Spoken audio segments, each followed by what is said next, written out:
operator Flores. Okay, so for all you guys that are new here, we go over the loadout first. We talk about the gadget, how to maximize, what you do with the gadget, and then of course the playstyle with specifically the gadget, because every single operator in the game has its own little advantage to it, even if you don't directly see it. But with this guy, we definitely directly see it. So let's first talk about the gadget, and the best way to do that is to hop in the game, just to explain what it does and how it does it, okay? So Flores is equipped with the Recharge RCE drone, okay? They're still tweaking with how many of these things he actually gets, so it might change, but for now it's 4. But unlike standard drones, this drone deploys and it has a set time. Once that time expires, it is going to go into explosive mode, and it can only move forward during this time. So as we deploy it, we are going to get a countdown timer. As you guys can see on the left there, it says 8, 7, 6, 5, 4, and we can never stop it. See, I'm trying to hit any button to stop it, but the only thing it does is turn and go forward, okay? And once it does engage, it creates a nice big boom, okay? Now, additionally, instead of just, waiting for the entire timer to start, you can, of course, just hit it, and once it does get equipped and turn into a C4 mode, it can no longer be shot. During the time when it is just driving around, like so, it is completely revealed, and then once you do hit your shoot button, or right trigger, whatever the heck you are on, it is going to bunker down, and it will be impossible to kill. Additionally, the RCE is actually capable of sticking on anything. Wherever you jump it onto, it is capable of sticking onto, such as vertical walls, like so. See how it sticks up on there? It'll stick on any surface that you put it on. So this thing is really, I actually love this operator and this gadget. I mean, I hate the lack of content that I'm getting from the game, but I love this gadget and operator. It's one of the best ones, or one of the most unique ones we've had in a while.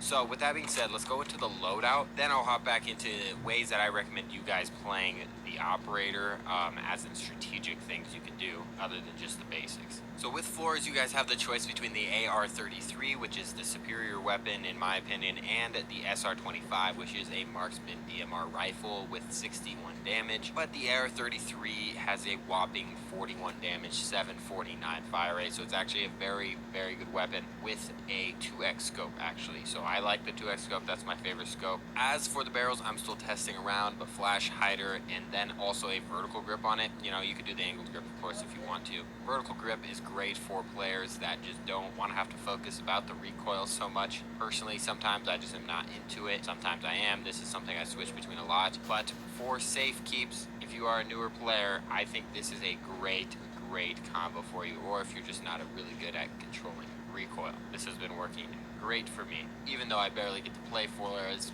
because the test server is not a good place to try to play a new operator. So the handgun, you only got the GS-18 or GSH-18, and then you also have a Claymore, okay? The Claymore is interesting. I mean, a lot of people are going to say take the stun, but the Claymore can be a good play with Flores for the reason of it's easy to bait people, okay? You put your drone down and they're kind of stuck in the drone for a few seconds. Even if they get off, it takes a few seconds to actually get out of the drone. So it's a good way to bait people. Put a Claymore at the door, then drive your drone and they'll just run right into you sometimes. But stuns for the most part are going to be better, except if you find yourself in that exact situation that I just told you guys right then. But yeah, that's the loadout: AR-33, GSH-18, and a Claymore, or stun grenade, but probably a stun grenade. So now let's hop into some tips and tricks that I have been using in-game that I think are going to be super powerful, because Flores is the best operator. I'm going to say this. He is the best operator at clearing out anyone. The annoying campers, clear the annoying spots that you've always hated in the game where people can just bunk into a corner, clear it out. So the first tip I want to give you guys is drone holes, okay? Drone holes are so overpowered now. I mean, if they don't have a mute is a must pick at this point. I'm going to tell you that. Mute, Mozzie,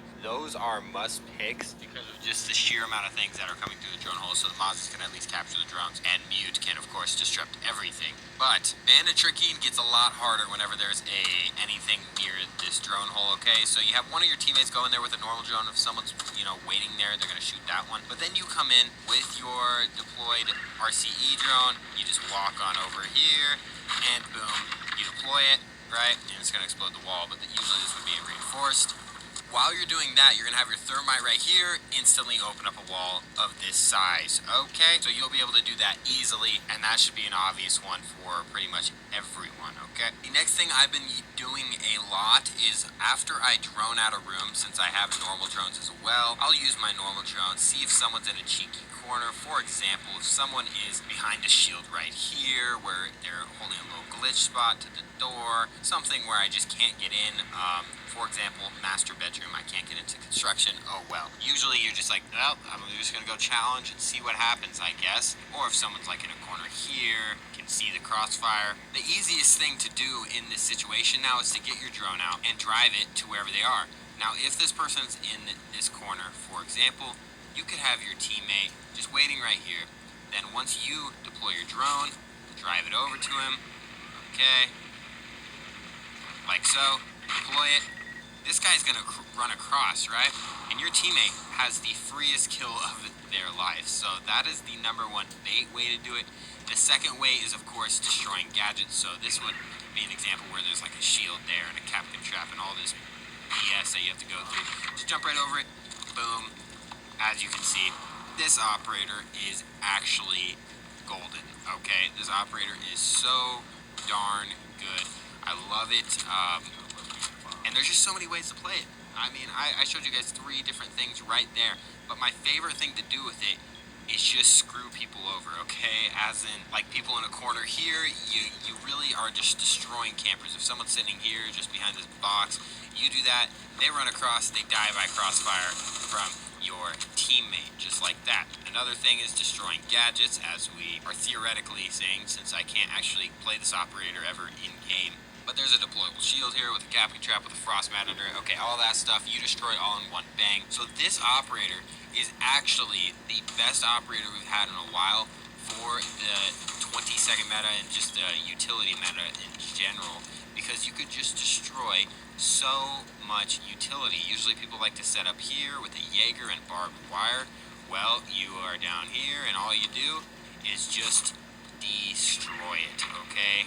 You just jump your drone up here, destroy it, and now all of that is gone, plus the person's gone, so you have a chance to just rush upstairs and get going to their objective. So, hopefully, if you guys don't know anything about Flores, this helped. If not, then hopefully at least opened your eyes to some other little alternative strategies that you can implement into your game today. If you did enjoy, leave